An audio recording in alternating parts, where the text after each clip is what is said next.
Harmonize the podcast. Yes. With Nina and Kenya.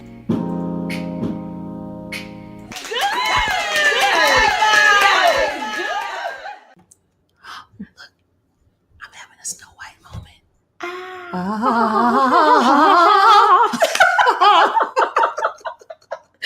It's some cardinals back there too. They are so pretty. And you know, there's some birds that live right in my kitchen fan thing.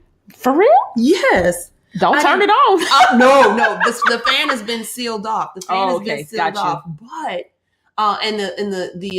you know, they're doing repairs on the house that we're living in. So the guy is coming by. He was supposed to do something with the fans, but he can't because the birds are living there.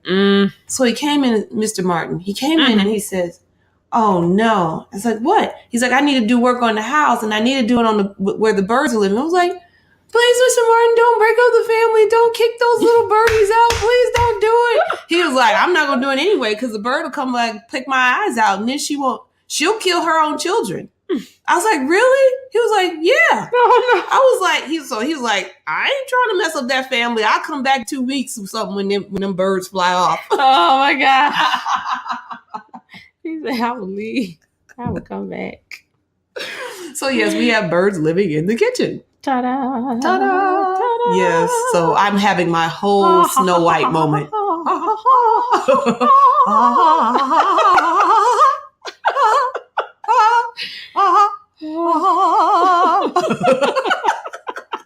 That makes me laugh so. Because it's funny. Oh my gosh. You know, you have to be filled with joy to sing that. Right? Really?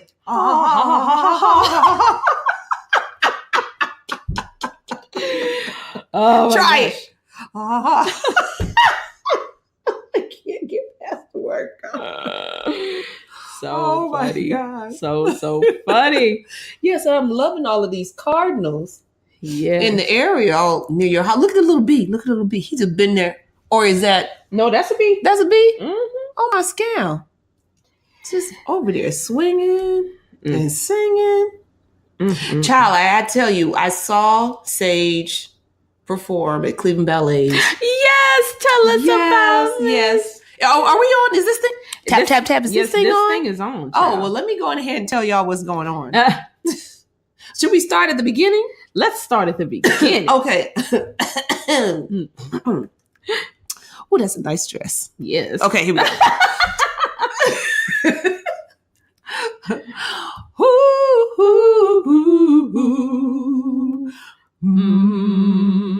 Yes, Miss Nina for the Fringe.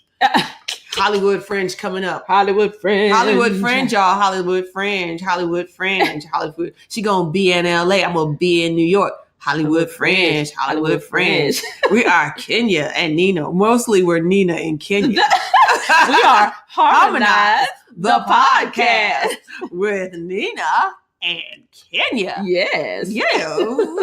And we talks about I put an S on that. We talks about all things. Being black. Not being a black, but being black. we're one of the blacks. being a woman. Oh, y'all see how this is just going water today. It's just water. Okay. Not even okay. We talk all things about being black, being a woman, being a wife, being a mother, being an artist, being a Christian, and all the things. Woo-hoo. Excuse me. Oh my gosh. And we also for Bright Pollen, for all of the people who might be joining us for the very first time. Hi, welcome. What we talk about is welcome. Oh Lord Jesus. Today on the menu. Stop. We talk about the idea of harmonizing your life versus the idea of balancing your life. Yes. We subscribe to the philosophy that when you are living at the center point of the many intersections we just mentioned, and you might even have a few more. Yes. That the idea of balance is actually more harmful. It is. Than if you try helpful. to balance your lifestyle like that, you will be doing the James Brown with one leg out the door on the floor. Right. The street. Because balance implies equality. Yes. And all things should not necessarily be equal. Do it at the ballet times. Bar. Right. Don't do it at home. But harmony, much like a jazz band, because I'm from New Orleans. All right. Harmony, much like a jazz band. Keep saying it. You're so silly. You have all the pieces and parts doing their part. And there are times when they are all in harmony, but there are times when the horns take precedence. There's times when the percussion comes first. All those things. So go ahead. Do what you wanna. Do what you wanna. This is Kenya, everybody. Do what you wanna. Now, I'm an actor, but she's a dancer. So when she gets on the tail with the music, we can't stop her. And if I talk about New Orleans music, she goes off. So sometimes I just have to be quiet and let her finish the phrase. I'm sorry. No, you're fine. I just went to New Orleans today, just a couple minutes just ago. for a minute. So anyway, that's us, and that's what we talk about. Yeah, that's it. So welcome. Yes, absolutely. Yes. We were talking about. Oh, I want to tell y'all how it went. Yes, tell us about Miss Sage, my little baby angel, precious baby angel Sage. Which I use that for all the kids that I meet. You know, yes, precious angel baby. Every single last one of them, even the ones where their own mothers consider that to be not the truth. But anyways, my little precious baby angel Sage, at the age of 10, was called on by the artistic director of Cleveland Ballet, the new Cleveland Ballet, to dance a small part in Alice in the Wonderland, I think it was called. And it was choreographed by Margot. I can't remember how to pronounce the last name. No, I'm going to be shocked. Yes, but let me tell you, first of all, I have to give them a hand clap. Yes. It was amazing. It was amazing. The artistic director is doing everything that she can to have a ballet company in Cleveland, Ohio. We had one for a very long time. And then they were gone for a very long time.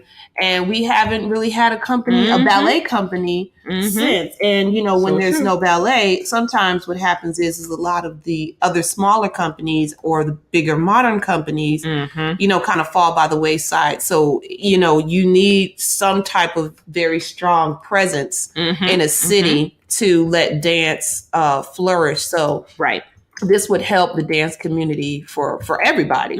But anyway, she did Alice in the Wonderland. That's what it's called.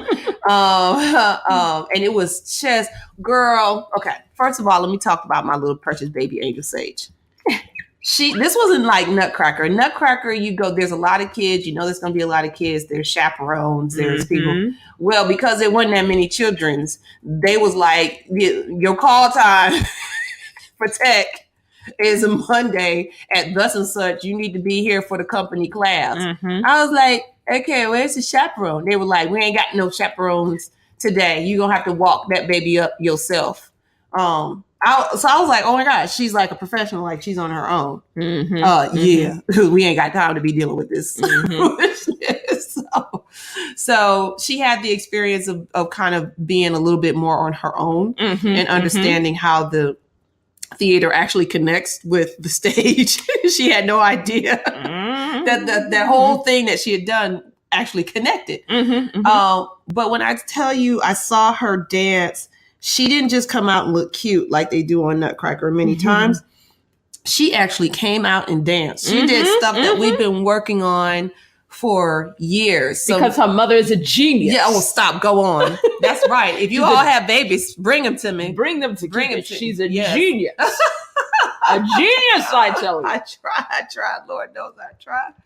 But yeah, it was so nice to see her in costume, and she was out there for a long time, and she had supporters come out. Rach came out Oh, Go on, Rachel. Rachel, that's my friend. She's white woke, y'all.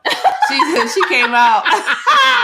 She got our tickets. She was wonderful, and she just really enjoyed watching Sage. But I have to say, the performance itself was really, really, really good. It was just really good. You could see where they didn't have the largest budget to work with. And there were, there's always things that I see it because I know I'm behind the scenes all the time. Right. But it was just, I love the use of the costuming and the storyline. And, I thought it was very interesting. I think it's very important for Cleveland. So I'm a fan. I admit it. I am now a Cleveland Ballet. I was always a fan.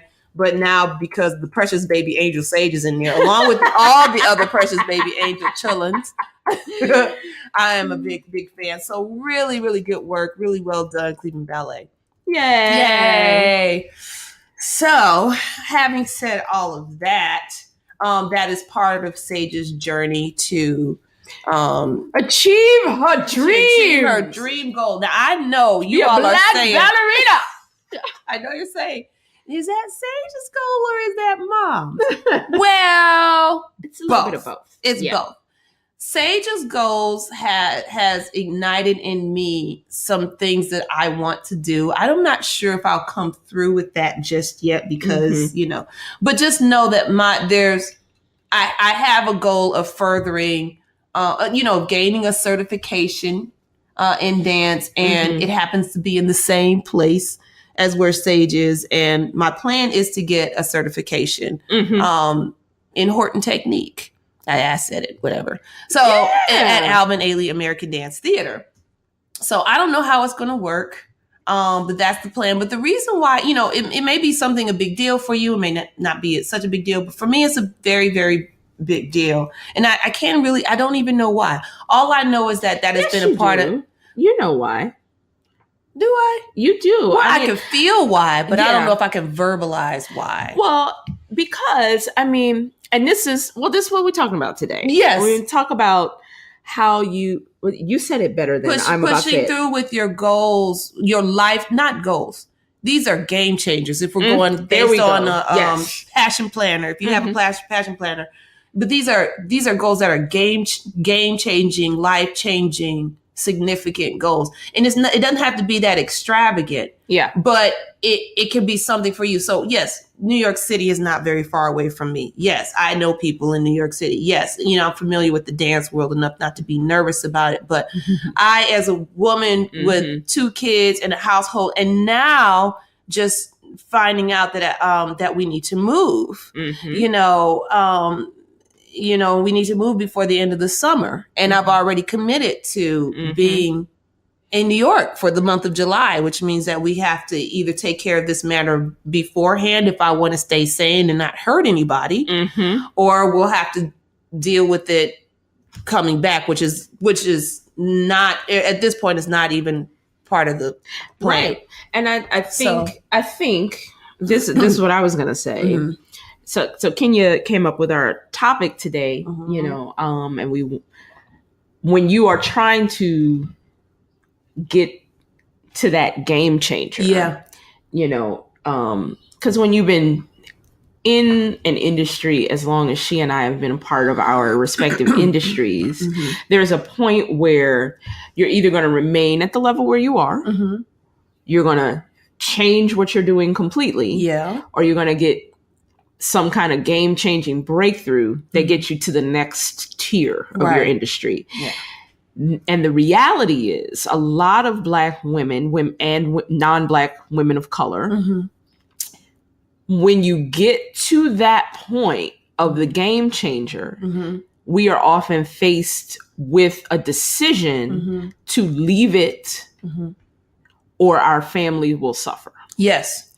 Because when you're single, you can, so in order for me to get this thing, I need to move to this place. So that means for the next 2 months, I can only eat salads, tuna fish packets, and oatmeal, you know? Right. And you can you're all right with that. And you're all right with that. But you cannot do that to a growing child. Yes. You might be able to say, and so I'm going to, turn off cable and I'm going to do this and I'm going to make these other sacrifices so that these things can happen. But the kids are like, well, that's your goal. That ain't mine. Why I got to suffer? How come I can't have my Pokemon? Right. And exactly. And so there's times when very often we have to make decisions to either drag them kicking and screaming with us to the game changer, or decide that we're not going to go for the game changer, right? Or that we're going to get to the game changer in a very circuitous route. It's not going to be point A to B. It's going to be, you go to point A and you turn left at Albuquerque and then you go C and then you go downstairs and then you got to tesser through another dimension and then you'll get to B. Yes, girl, tesser. Wrinkle through time. Because the thing is, just because you're going for a game changer doesn't mean that life is going to stop. Episode 3, life don't stop. Yeah, thank you. That's right. But you know what I mean. It doesn't. This is Kenya and Nina in the Wonderland, right? That's what it is. Yes, Kenya and Nina through the looking glass, down the rabbit hole, in the Wonderland, in a wrinkle in time, right? Tessering through Wakanda. Yes, while we end up on the Starship Enterprise. Yes. All of that.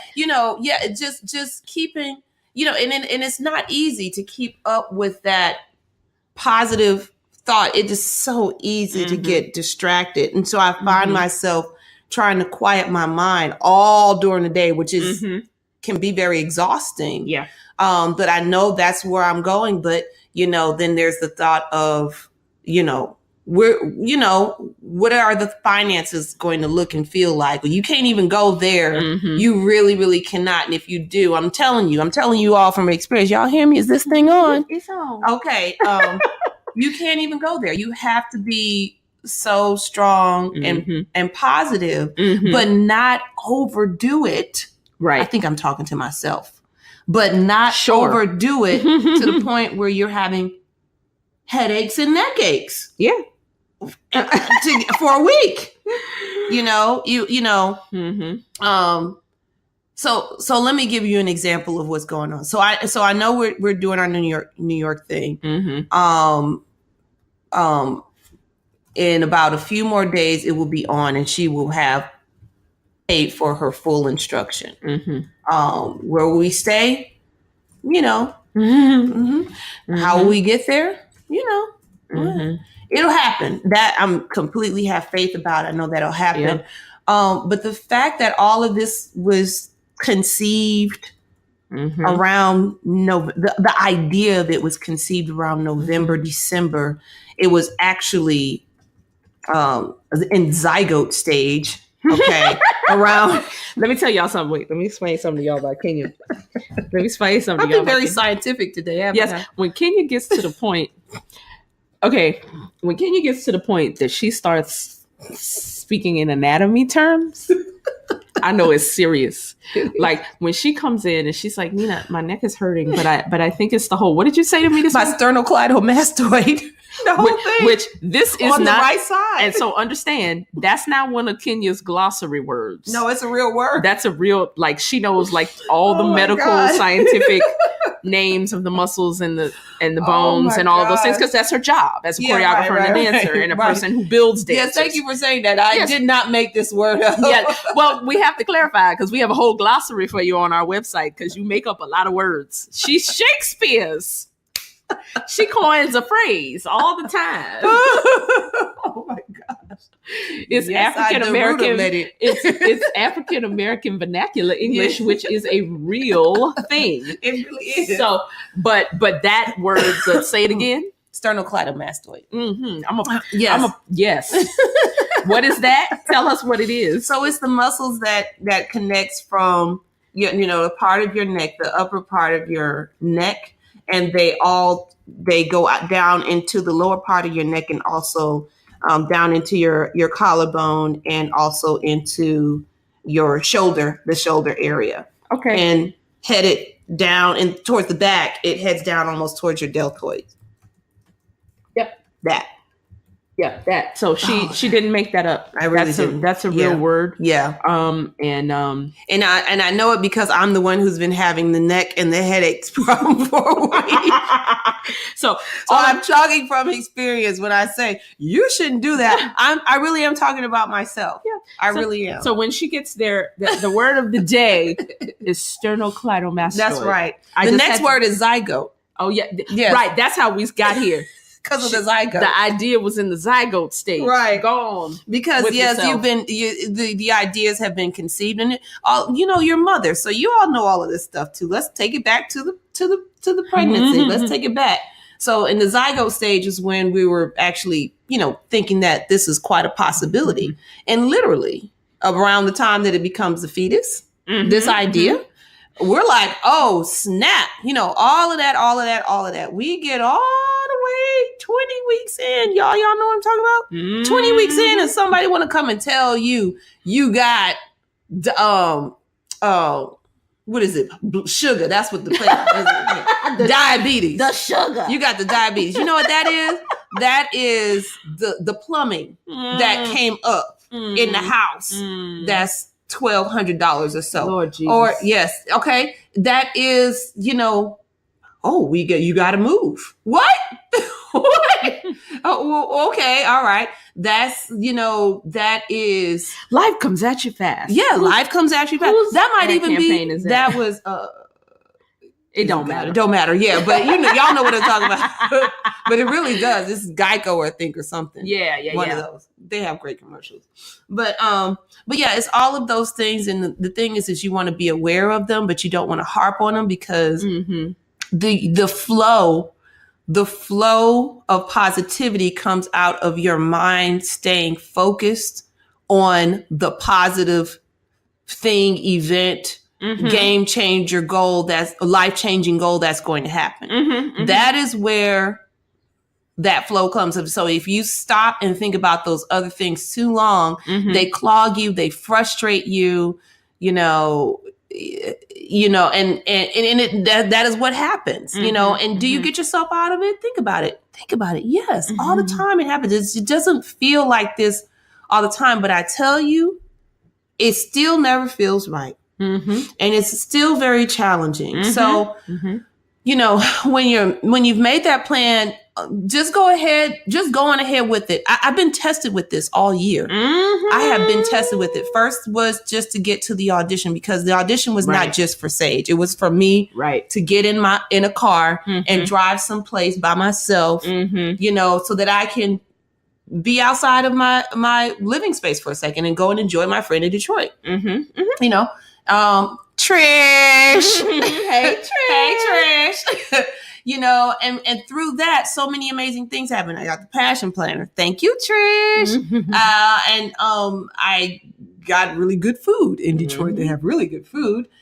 Sage got a chance to audition, which means that this was the bigger goal, was that she learned how to overcome her fear of anything. She didn't even know she had it until she walked into the room and she was like, oh, snap. These girls are bigger than me. So the fact that I could watch my daughter go through a learning moment, that was, that's worth it.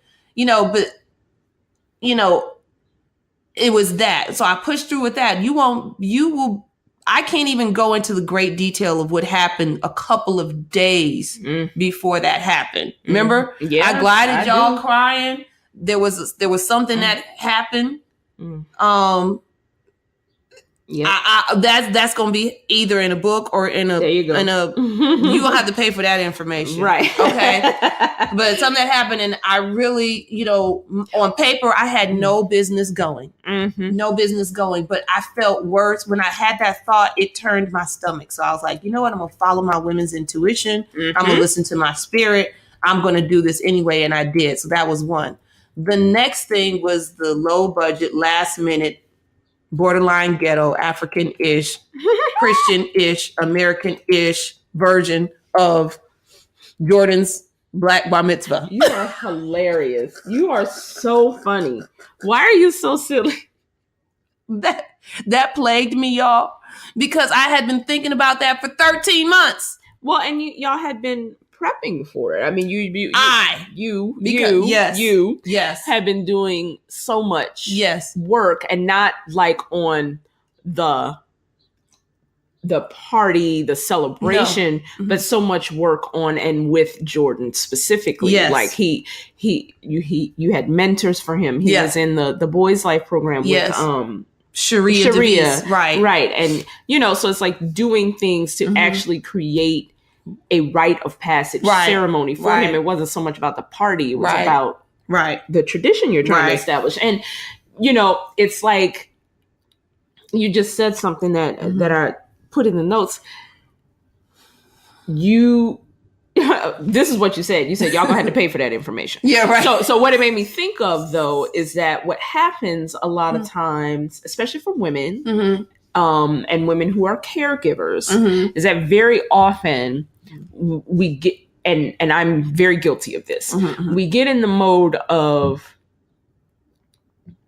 caring for other people, and we've talked about this, that we forget to care for ourselves, but also we forget that what we do has value. Yes. Let me be very clear. Okay. We forget that a lot of what we do and our skill set has monetary fiscal value. Go on then. And one of my cousins, for a big part of her career, she was a business coach and strategist. Is that the Wizard of Oz? Yes, the Wizard of Oz. Can you call her the Wizard of Oz? Oh, great, powerful. So, she's the Wiz. Oh my God, yes. So the Wiz dealt with me about, I'd say, maybe about 7 years ago. She really sat me down and dealt with me about giving away all of my theater knowledge. Yeah. And she was like, Nina, it's fine. Like, you got a friend, they call you and y'all are helping each other get ready for an audition, whatever. She said, but these random people that you're meeting, these strangers, honey, those are clients. Yeah. And you need to charge them. Right. And she's like, and you need to be charging them a minimum of blank. And I was like, how can we charge that in Christian in Cleveland? Yeah, right. And she was like, yes, you can. And here's why. She's like, this is what you got to understand. So if they get the job, let's say, you coach them on this audition, they get the job. It's an equity job. It's at one of the two bigger houses. What would they make? I was like, oh, they'll probably make like $600-700 a week. She's like, how many weeks? So I was like, usually 8 to 10. I was like, okay. So they could potentially make $6,000 to $7,000. It's like, yeah. She's like, okay. And they want you to work with them for 2 to 4 sessions. I was like, yeah. So they can make $6,000 or $7,000. She's like, I was like, yeah. She said, okay. So that's already started. Right. So she's talking me through it. She's like, break down what you do when you coach an actor in an audition. And I was like, well, depending on what they know, we're analyzing the text. We are developing character. We are applying, certain techniques, blah, blah, blah, blah. She's like, And how did you learn that? I said, what you talking about? I went to school. She's like, yeah. How much school did you go to? It's like, well, I went to undergrad and I went to grad school. She's like, oh, so you went to school for 7 years. Oh, she's like, and what's your school loan debt? And I told her what it was. And she's like, okay. And she's like, and how long have you been doing this? Like,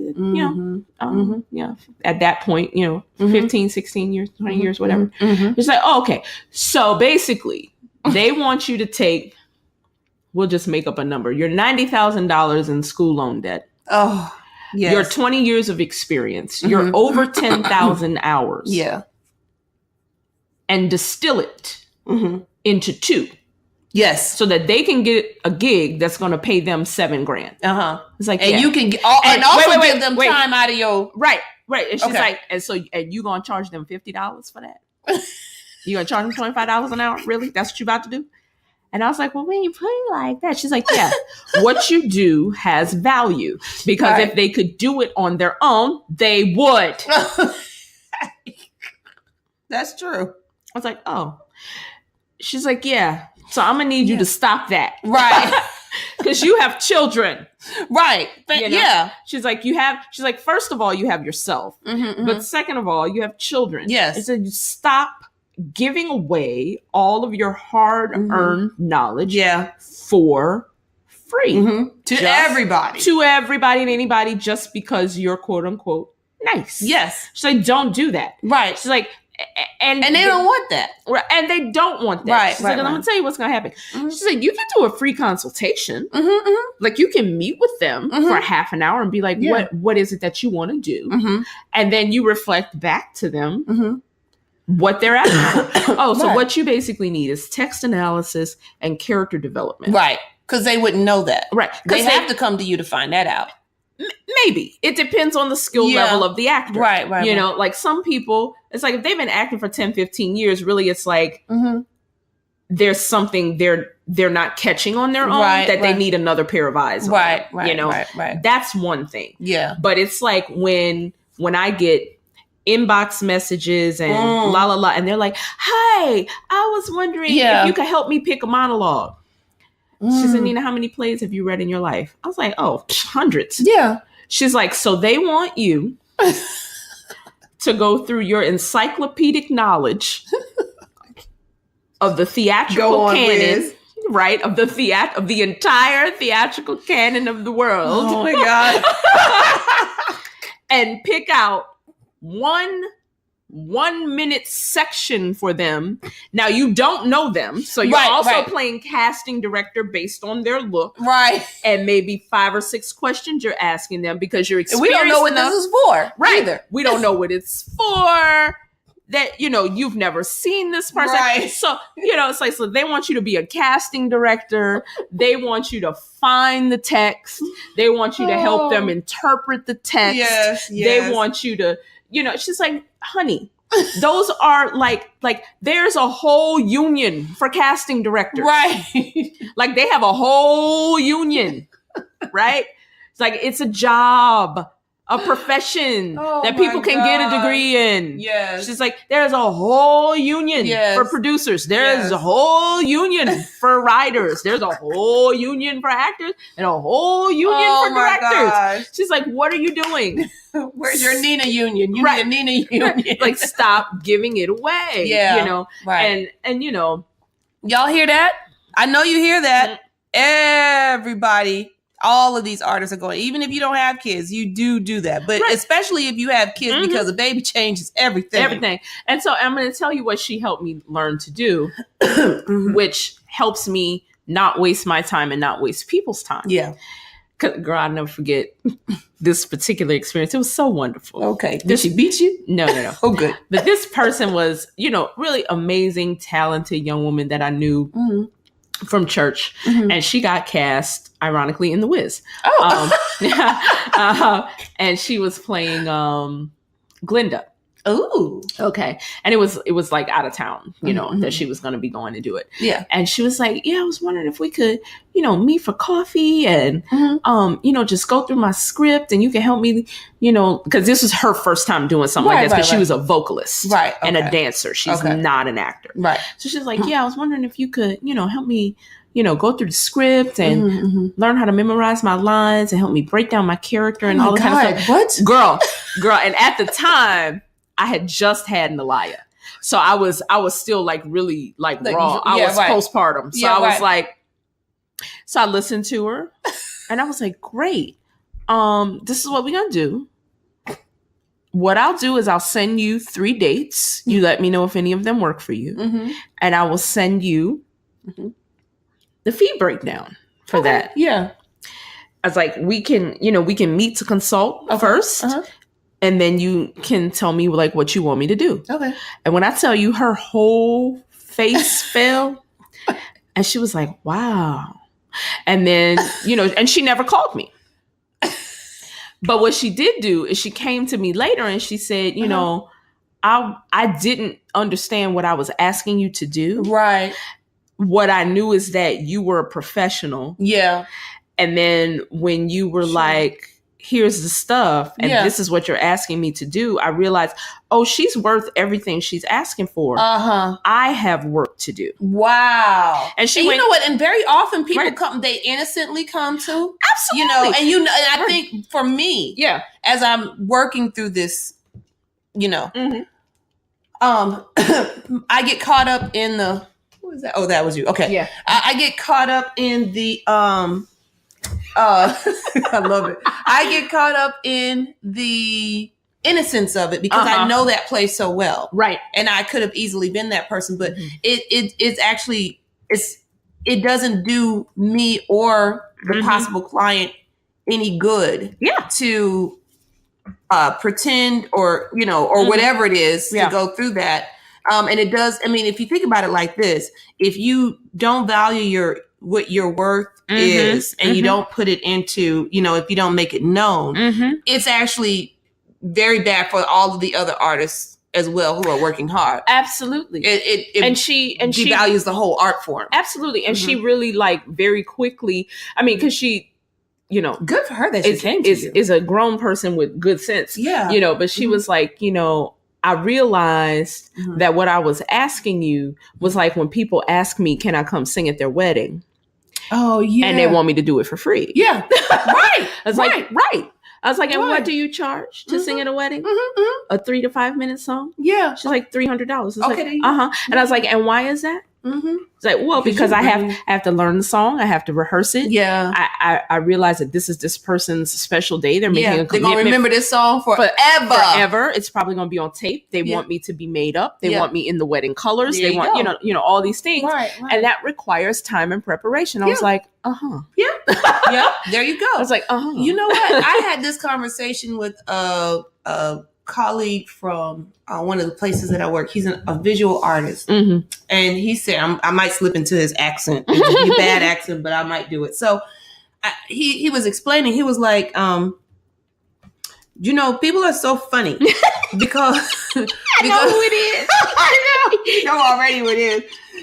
Because, will you ask a heart surgeon, I have a bad heart. I need for you to come and fix my heart. Okay, I can do it, but I can't pay you. But I want you to do your best work. But I can't pay you. You can't pay me a little bit? No, not even a little bit. I can pay you, maybe $1, $2.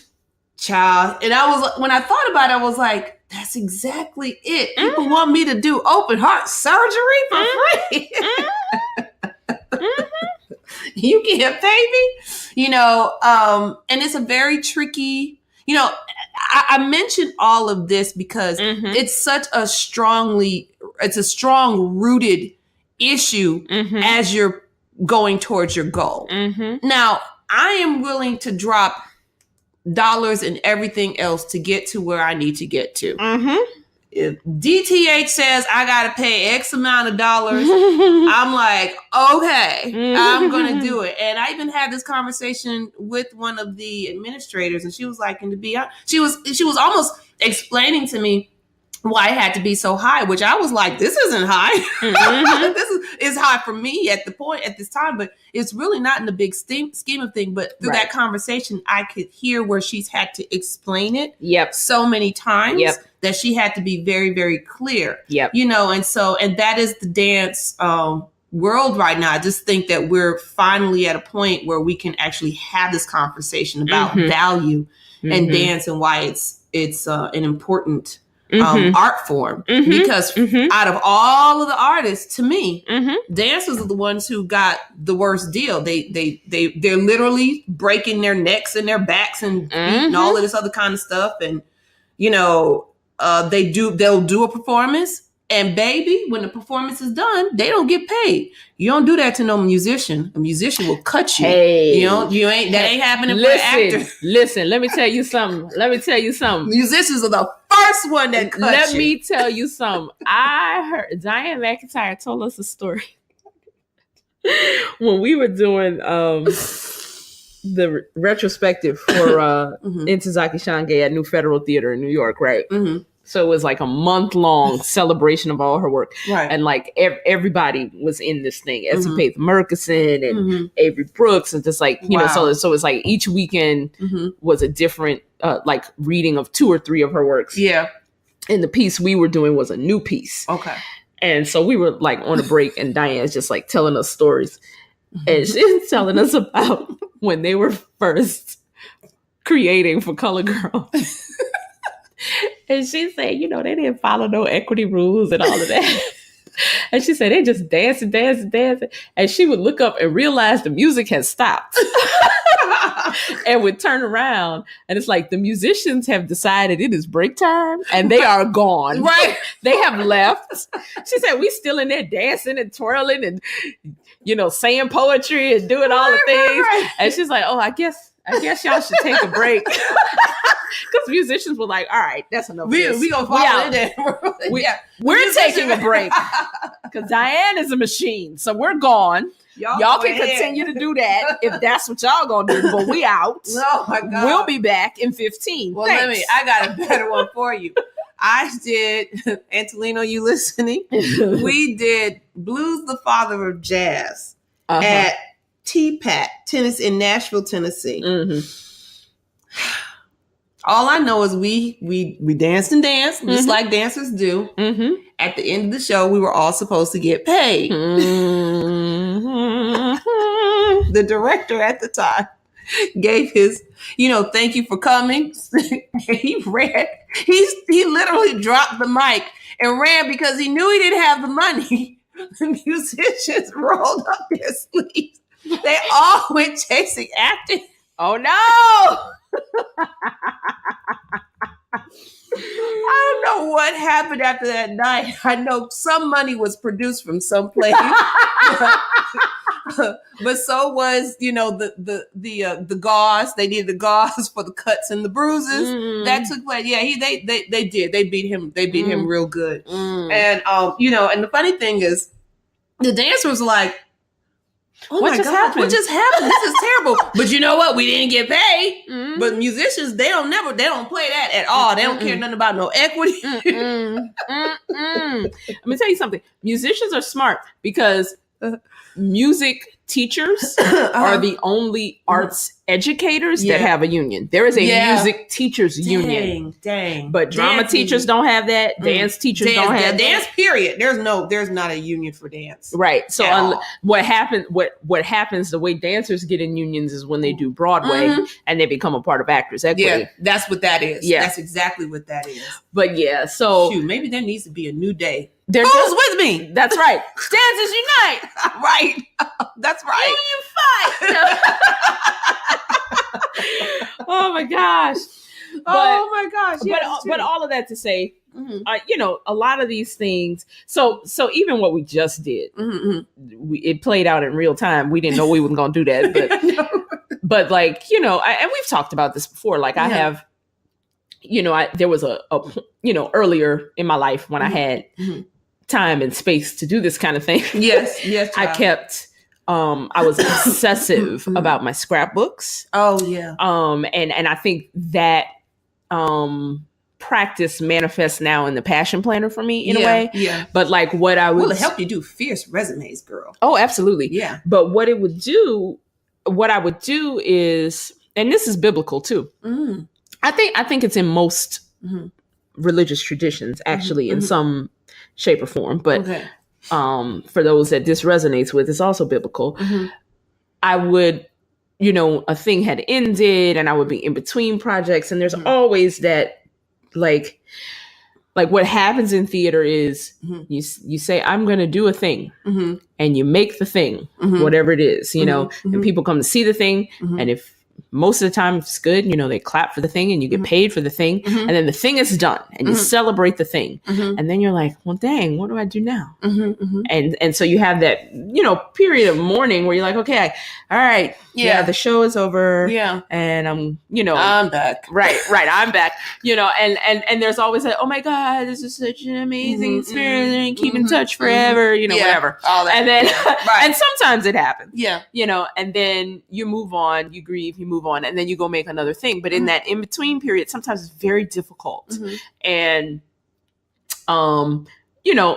what I would do is go to the scrapbooks and I would rehearse. Like, here are the things that I've done. Like, I have been able to start, go through and complete a thing and come out okay. And this was great. And this is what I learned from that. And so I would rehearse the things that had worked. I would rehearse the things that built my faith. I would rehearse. Mm-hmm. No, I am good at this thing. Right. Here are the things that I have been able to experience, and that is a wonderful tip. Yeah, and that would buoy me until I got to the next thing, right? And this is why I say it's biblical. You know what? It's more Old Testament than New Testament, but it was like, this is what you're going to do. You're going to put the blood of the lamb on the door. And every year when you celebrate the Passover, you're going to tell the story. That's right. This is how God brought us out of Egypt. He's the God of Abraham and Jacob and Isaac. And they would rehearse, here are all of the things that the Lord has done for us. Oh, so they would be rehearsing. Where's the organ right now? Right. You know, but they would rehearse the things that is built God their faith. Real? Oh, yes, he's real. He's real with the real. All right, Passing Strange. But they would rehearse, you know. I mean, that's what it is. That's not what everybody calls it. They're like, it is the celebration of the Passover. But that's what it is. You're rehearsing. You are rehearing. Yeah, right. You are going over again. And in terms of acting and dance, and what happens for me as an actor, like I tell my students all the time, the thing I do more than anything else is rehearse. Right. We rehearse for, 6 to 8 hours a day, 6 days a week, going up to the performance. Yeah. And it's like, we're not saying the lines over and over again because that's how you memorize them. No. Once you get to the level where I am now, very often you come into the first day of rehearsal memorized, because you can't do anything else until you know your text. But what happens is every time you say it, and this is like, you see people make fun of this, like ad campaigns make fun of this. You'll see the actor in the mirror. Can you hear me now? Can you hear me now? Can you hear me now? And they're saying it like all these different ways, but that is actually some of what happens. Yeah. Because every time you say it, your partner gives you a response, and their response is different. So their response should change your response. So you learn something new, and you learn more about the people, and you learn what this experience meant to them. And you begin to understand why they made the choices that they make the more you rehearse it. That's right. So if you rehearse your successes, you rehearse how you got over, as it were. You rehearse what got you through. You rehearse, here are the things that I learned. Then that carries you until you get to the next thing. And especially when you're trying to game change. That's right. I think it's what you're saying too, is that it helps to really solidify the value in your subconscious. Yes. I've been doing a lot of that work. And it's funny that you mentioned that rehearsing, because on my planner, I decided that I was going to rehearse my resume. All right. Because every time I read my resume, I'm like, dang, that sounds so great. You're fair. Who wants to hire me? Oh my God, I'm amazing. Right. But and I read it and I'm like, is this true? Yeah, it's true. Yeah. All of it. It's all true. I'm not lying. And so I'm like, I'm going to put this on. I'm going to read this every day so that I can rehearse it. So it's funny that you mentioned that, because I just did that about 4 days ago. And it's also like, what a good tip. Yeah. Hello. Thank you. Thank you. That's something else we've been practicing. Oh yes. Thank you. Oh my gosh. I got fussed at by Nina. It was terrible. It was. I felt but it was so good. bad. No, I'm glad you did it. Of course, it was on the same day that I found out that I had to move. But she didn't tell me that till later, and I was like, "Oh no, I'm horrible." I was like, "No," because that's not the see that, and that's what I'm talking about. Not focusing in on the negative, but focusing in on the positive. Let me tell y'all what happened. I'm gonna go ahead and just tell y'all what happened, even though y'all should pay for it, but whatever. Okay. So what happened was I was doing some choreographies for the Passings of the Strange at the Caribou House. At the Caribou House, Malibu Caribou Barbie. We just making up words. So it was a wonderful process. Let me tell you something. Okay. The choreography is fierce. Thank you. Very good. Keep going. I'm not going to interrupt you. Okay. So I did the choreography, it was wonderful. All the things. Opening night happened. I get a call from Dr. McIntyre. Mm-hmm. And Dr. Diane MacArthur Genius Fellow Yes. McIntyre. yes, Continue. yes, ma'am. Who, just got through doing something with, I don't know, Dance Theater of Harlem, or I don't know. She Like something was 5 happening, different something- people. Like 5 different things are happening and stuff, like whatever. And I love her because she's accessible. Yeah. She's not so up there like she's unattainable. She's mentors. So I love Yeah. her for that. Yeah, she Anyway. has the MacArthur. She is a MacArthur Genius Yes. Fellow, just like Lin-Manuel Miranda. Y'all, Okay, do y'all keep going. understand? Keep Yes. going. Okay. Keep going. All right. And she's from Cleveland. Yeah. Boom. Boom. So anyways, she called me up and she was like, Kenya, great job with the choreography. This is great. And I was like, well, I didn't really do anything.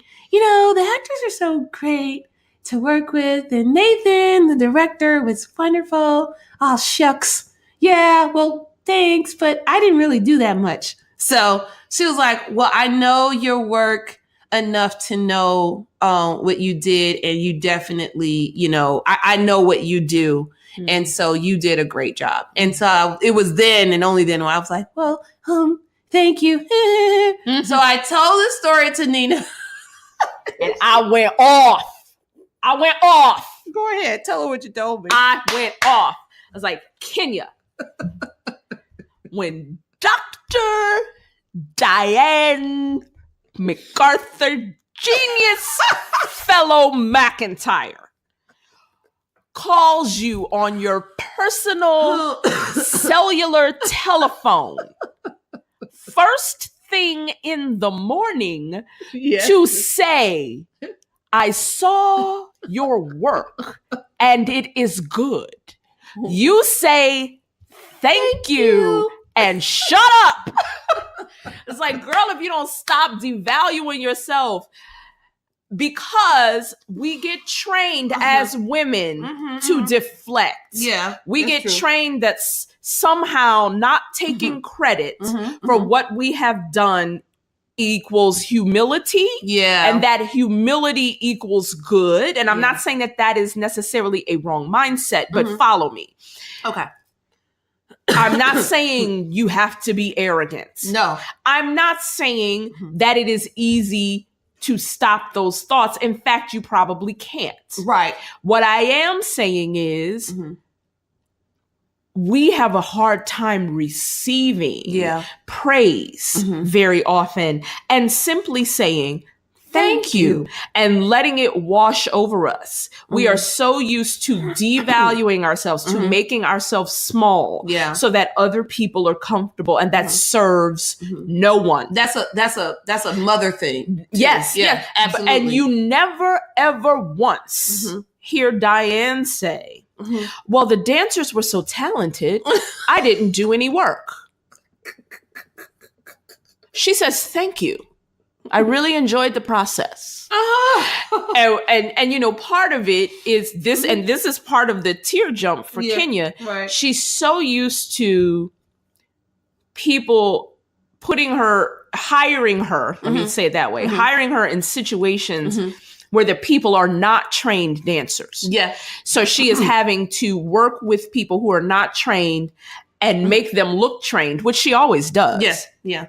That when she got trained bodies, it didn't feel like work. Yeah. She enjoyed herself. Sure it was did. fun. And I said, just because it was fun and you enjoyed yourself and they were good at executing what you gave them does not mean you didn't do the work. Yeah. You still did the work. Right. You still created the choreography. Not only did you create choreography, you created choreography which furthered the plot of the story. Right. It wasn't like, thank you. I did that. Yes. Thank you. yes, there you go. Yeah. She didn't create like some choreographers who would be like, and now is the time when they're going to dance and the whole play will stop so you can watch my fabulous dance number. Yes.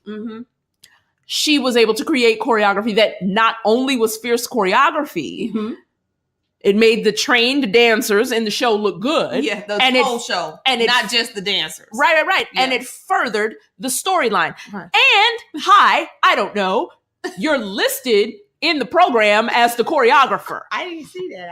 Because I wouldn't. There's a full poster. Okay, I'm gonna look. There's a full poster that says artistic team. Oh, sorry. And right there it says Kenya Woods, choreographer. It does not have a parentheses that said who really didn't do anything because the actors were so good and she had fun, so it wasn't really work. It says Kenya Woods, choreographer. So I fussed at her. I was like, stop saying that. Say, thank you. And I know it's hard, but if you just start training yourself to say thank you and then stopping. Because here's the thing. Wait, you gotta go further. What else I say? Look, I be fussing so much. She fuss so much, but wait a minute. She needs to fuss at me sometimes. I'm about to fuss at you right now. Okay? Because let it rip. Not even 4 days later. 4 days later. Nina, first of all, calls me up last minute. I'm going to be honored at the Women Speak Out for Justice and Peace for the Mother's Day event. I was like, what? You want to come? I know you have a lot of stuff to do. What? Of course I'm going to be there. Are you going? I get there and she gets to the mic. And she, well, first of all, the wonderful Sherry Tolliver. Yes, Miss Tolliver. The diva, yes, who introduced her. She introduced her. And before she could get 2 words out about Nina, all of us was crying. She was crying because anybody who's ever been in the presence of Nina or has experienced Nina in some type of way, I know y'all know because y'all are listening. Y'all still listening because y'all love to listen to her because you know what? She does a thing for you. And that's just over the digital waves or airwaves or whatever you call it. But imagine actually having a conversation or getting a tip. She's just like the scent of gardenia. You smell, you just want to always be of that aroma. That like the aroma of Christ. I'm in the book. Okay. Yeah, I got in the book one time. Okay. But anyway. But you want to be involved with it all the time. So all of us in the room who had been in Nina's aroma we were so touched. We were all crying. And she almost got to the mic and was like, well, I didn't do it by myself. I had a lot of help. We was like, we don't want to hear that. We want to hear about you. We don't care about us. You're the woman. You may. But Sherry started off with all of the things that Nina had done at Jameson School through Cleveland Playhouse. I mean, the job just requires you to be a site coordinator, correct? And she's using art, and using drama and art as tools in order to help this school that is basically dying. They're using strategies, y'all, not a program, strategery in order to get some of these kids and the schools in a better place. And Nina single-handedly, she had help, whatever. I had a lot of help. Single-handedly, thank you.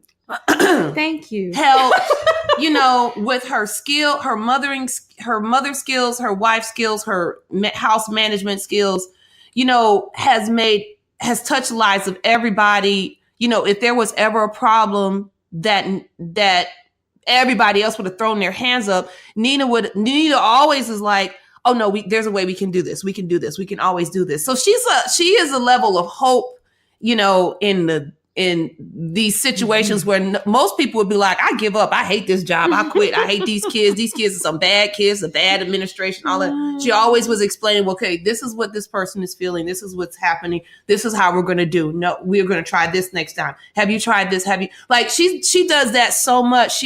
And she does it so fast. You don't even realize how fast it's happening or how your life has been changed. And she does it so fast so that she don't even realize what she's doing. So before Miss Tolliver could get 2 words out, all of us was already crying. I was just holding the phone like, that's right. It's the truth. All of it. And she was like, I don't know why they're honoring me. I didn't really do anything. I was like, what? I Now I'm gonna spank you. Where's the belt? But I get it. Yeah. You know, you didn't go all the way there. I didn't because I looked at you and I was like, you just fussed at her. And I stopped and I said, thank you. Yes. Can we post that? Can we post the thing? Oh, it was so beautiful. Please, you have the post part. I didn't get all of this. All the speech. We'll see. It's beautiful. Yeah, it was. We had our cry faces on, so y'all don't, you know. And you could hear me, you know, taping in the background, but then I'm like, me and Miriama. Right. It was like, Lord Jesus. Right. It's a funny thing because Sherry said, so I want you to understand something about Miss Nina Domain Glover. And she's paused and she started crying. I know. And me and Miriam was like, oh Lord Jesus, please don't stop. Oh Lord, where's my tissues? Because we already knew it wasn't going to happen. Oh my God. We weren't going to be able to stop them tears. But yes, but no, it was beautiful. It was beautiful. And, you know, they honored me as the inspirational mother of the year. So well deserved. And thank you. Yes.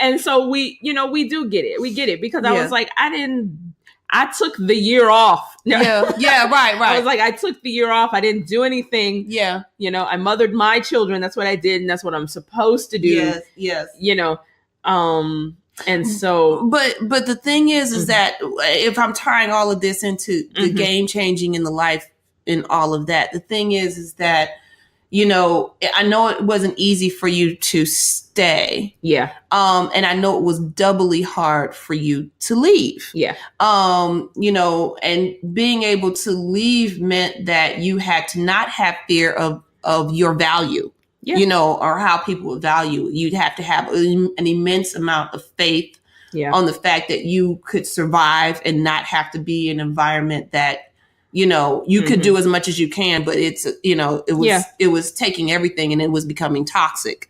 Yeah. You know, and a lot of times as artists, especially, and artists who are mothers, who try to live by a good moral law, you know, we will sabotage ourselves by staying in a situation, whether it's job or whatever, or we will be so focused on that bump in the road that we will do away with that game changing goal. And so it's not easy. And the good news is that every minute that happens, every second that happens, you can always change your thought and change your mind, you know? And you can always do that. I was talking to another friend of ours about that. It's like, you know, it's kind of like when you're learning how to meditate, you know, and a lot of times when people learn to meditate, it's like, I just can't get my mind to be quiet. And it's like, well, it shouldn't be. Right. The job of your mind is to think. Yeah. So if you're sitting down somewhere and your mind is completely quiet. Yeah, something's wrong. You ain't alive. Right. Something wrong. You know, and so it's not so much about, I have to just get my mind to shut up. It's about being able to, another lie. Right. It's about being able to breathe and to be mindful of what's happening in your mind and just not judge the thoughts as they come. It's like the thoughts are going to come. Yeah. And I don't remember who said it. Some famous old white man said, you know, I just don't remember who it is right now. But he said, you know, I can't stop a bird from flying.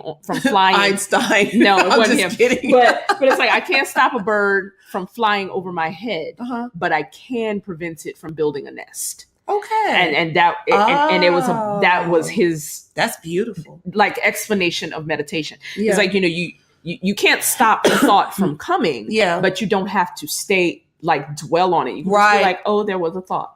Yeah. You know, and it goes by. So in the same way, when you're trying to retrain your brain, you know, for these game changers and move forward, you're not, especially if it's a pattern that has developed over longer than 10 years, going to necessarily be able to quote unquote stop yourself no. from thinking certain negative things. Mm-hmm. But what you can do is recognize them when they come and say, oh, yeah, that's that thing. Mm-hmm. Okay, I see that. Yeah. I see that. Mm-hmm. All right. I see myself like waiting for the other shoe to drop. Yeah. All right. So what I'm going to say to that thought is, or that Let's feeling. change that thought or, I'm rearrange going to say, thought. hi. Yeah. I see you. You know what I mean? Acknowledge it. It's just like a toddler. If a toddler is screaming and crying and you say you have to be quiet, they only scream louder. Of course. That does not work. Right. What is bothering... That don't work with me now. Right. It doesn't work with anyone. So what happens is, what you have to do is acknowledge that you hear them. Yeah. Right. You know, the baby is screaming and crying and stumping foot, and you know it's because you took the cookie away or whatever. Right. Now, this don't work every time. Yeah, no. But a lot of times it does, especially if they begin to understand that you hear them. Right. Screaming because you took the cookie, you know, and they're going off. And you say, okay, Jaden, you want the cookie? Yes, I want the cookie. Jaden wants the cookie right now. Yes, I want the cookie. Jaden, but you see what's happening? Jaden, you really want the cookie? Yes, I want the cookie. Okay. Mommy here's Jaden. Jaden wants the cookie. Yes. Yes, Jaden wants the cookie. Jaden can have the cookie after Jaden puts his shoes on. Okay, mommy. Yeah. You know, or Jaden can't have the cookie until Jaden eats his dinner. Okay. Jaden. No, but sometimes, but at least it comes down. Right, it comes down, and sometimes it does work because they go, "Oh, okay, you heard me. You understand that I want the cookie." Right. Yes, I understand you were sad because I took the cookie. Yeah, right. Eat your spaghetti, then you can have the cookie. Yeah, right. Okay. Mommy will eat both the spaghetti and the cookie, and you ain't gonna have nothing to eat. But you know, it's like, so in the same way, when those thoughts come, it's like, oh, I see. Yeah, I'm having this feeling. Things are going really well. I'm waiting for the other shoe to drop, or things are going horrible and I'm just waiting for the next thing to come. Yeah, right. I understand that I feel that way because that has happened to me a lot in my life. Right. So I acknowledge that. Okay. So when it rains, it pours. I acknowledge that, but I also know that the rain clears up. Yes. So I'm waiting for the sunshine to come back. The sunshine is coming back. There you go. You know, and you just have to walk yourself through it. And sometimes that can be, especially when you're used to thinking a different way. Yeah. It can be exhausting. Right, it is. But it is worth it because when you begin to retrain yourself to do it, it becomes a habit. It becomes a new habit. That's right. Yeah. I was reading or doing an audiobook. In the audiobook, they talk about the conscious and the subconscious mind a lot. And how the conscious, when you, for example, if you decide you want to be healthier, you want to live a healthier lifestyle. Okay. But if this is a conscious decision and it's a new thought for your body, you know, your subconscious doesn't think. Your subconscious takes the direction and moves in a way of habit. At least as is how the audiobook explains it. So when you say, oh, I want to go to the gym every single day, you know, or for 6 days out of the week, and you get to day 4, your subconscious then is like, okay, I'm not used to this. So I think I'm going to cause conflict. Because I know you really don't want to do this. I'm just going to cause conflict in so then there's a battle within yourself until it happens habitually for over a new time. And then you etch into your subconscious a new thought. So, you know, every time when you get to the point where, and I know I keep talking about game changing and life changing goals, because that's really what those are. When you want to do something, when you consciously make a decision to do something that you feel is going to better you, you know, and you make goals toward it, you know, not only other things happen outside, but then there's this inner thing that happens with your subconscious, which is like, wait a minute, you really want to do that? Are you serious? Well, I don't know, you know, and so then creates the level of doubt. So the idea is to keep at it, you know, keep continuing towards your goals or your life change or whatever it is, until your subconscious understands, oh, this is for real. This is what we're doing. And then you can then pull forward. And I was saying that even through this whole year, you know, with the the trip to Detroit with the bar mitzvah, because when I wanted to do it, it just everything, and it was the same issues. That's the funny thing. It's always the same issue. And now I really notice, yes, every single time it's been the same issue. Yeah. For everything that I've done, those are the two things. There's some other things that I did throughout, and now that I chart it down, and then I just realized it about 2 seconds ago that it's the same issue. I'm like, oh, this thing is really trying to work at me. Oh, you're going to lose miserably because I'm going to push through. I've been pushing through. I've been practicing pushing through and really, really, taking a leap of faith. Yeah. And, so and I'm like here to just say, keep at it. Just don't give up your goal. And if you feel, like it's too much for you, take a breath. Make sure, let your thoughts know that today is a new day. It's a new thought, and you can change it and make it better, Yeah. And do, rehearse the stuff that has worked. Rehearse. That's thank yous for me. Yeah. Right. Rehearse. That's what I conquered this time. There you go. And it's like, and we'll leave you with this last thing because we both got to push on with our day. Yeah. One thing that I've learned as you just had your epiphany. Yeah. Like when it seems like it's the same thing coming up over and over again, and it's like, well, what didn't I learn last time? Yeah, right. That actually is the question to ask. Okay. Because it's not necessarily that you're getting the same lesson. Right. It's that, I'll say this has been true for me. Okay. It's that you're getting a different dimension of that lesson. Yeah. Like there was a point in time where it felt like every time we got a little windfall financially, yes, some stuff will break, or smack my head, like something would just, and so and it's like, there goes the windfall. Yeah. Right. And, like, why? Why? Is why is the enemy after me so hard, Lord? Don't we do what you said we're gonna do? Yeah, right. It ain't even about that. Are we doing all the things? Whatever. Right. And I was praying and fussing and talking at God. Yeah, right. But laughing. Right.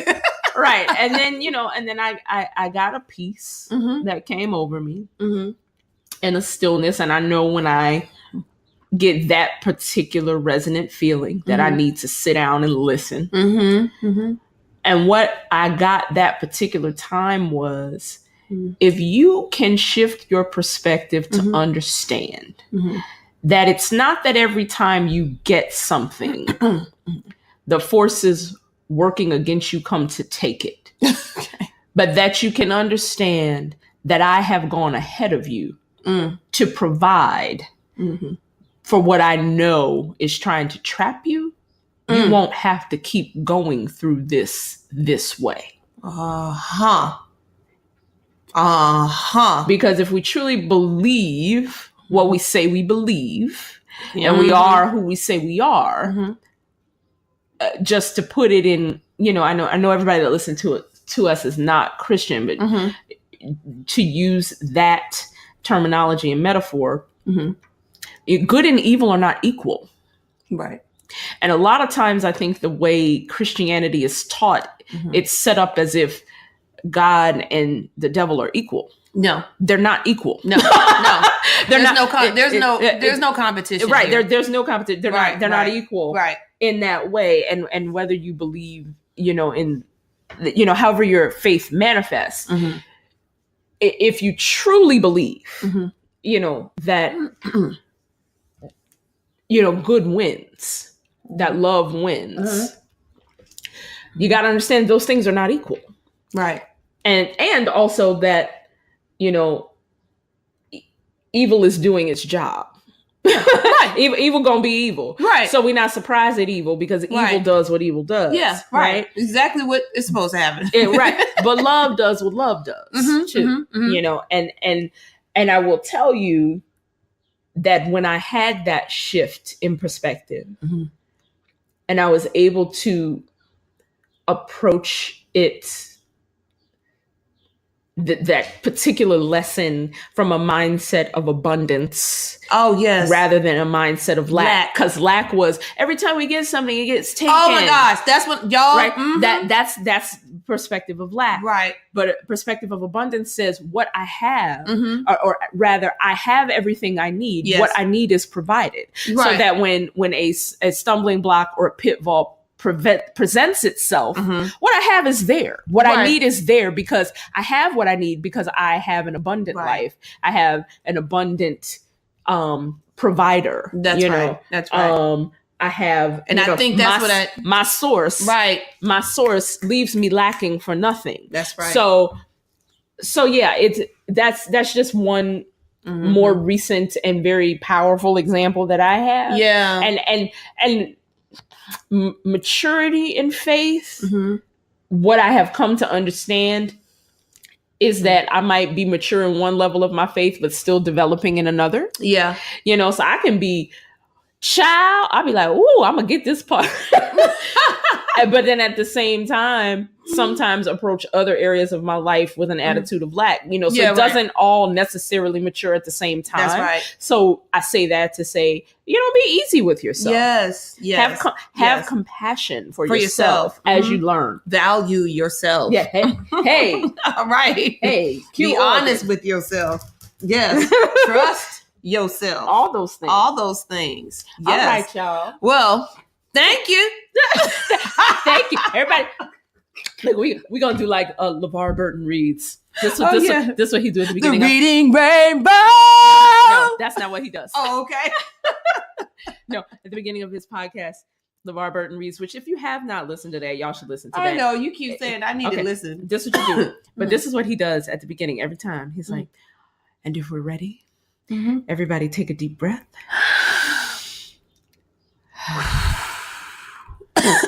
Girl, and then he don't cough. But you take a deep breath and then he reads you a story. It's magnificent. Oh, wow. But we're gonna do it again. We're gonna take a deep breath and then we're gonna say thank you. And then we're gonna hum out. Okay, ready? 1, 2, 5. Thank you. Ooh, ooh, ooh, ooh.